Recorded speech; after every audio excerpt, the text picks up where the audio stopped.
Un dernier dessin sur le tableau, c'est l'ultime coup de crayon des enfants. Depuis hier, les portes de l'école sont closes. L'école Montessori Les Papillons ne pourra pas survivre économiquement à la crise du Covid-19.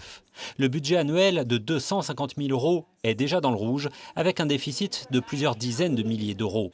Certains parents ont annulé leur inscription pour l'année prochaine. Il manque une quinzaine d'enfants pour que le budget tienne. Trop fragile, l'aventure Montessori s'arrête là, après 7 ans d'existence. Quand on est vraiment déjà très juste et qu'on n'a pas d'avance de trésorerie, une crise économique avec des familles qui ne payent plus par contrainte parce qu'elles ont perdu leur pouvoir d'achat ou parce qu'elles estiment qu'elles n'ont pas le service rendu et qu'elles ont refusé de payer, et des familles qui se désistent pour l'année prochaine, c'est vraiment l'économique qui fait que c'est plus tenable, quoi. Depuis ce matin, le matériel est rangé, trié, catalogué pour être revendu. Une école Montessori en Suisse est en train d'acheter presque tout l'ensemble. Beaucoup d'enfants vont donc repartir vers l'école publique. D'autres sont accueillis dans une autre école, près d'Aix-les-Bains. Une contrainte pour les parents qui tiennent beaucoup à cette pédagogie particulière. Beaucoup regrettent surtout d'avoir été prévenus à la fin de l'année scolaire. C'est vrai qu'on aurait aimé un peu plus de temps.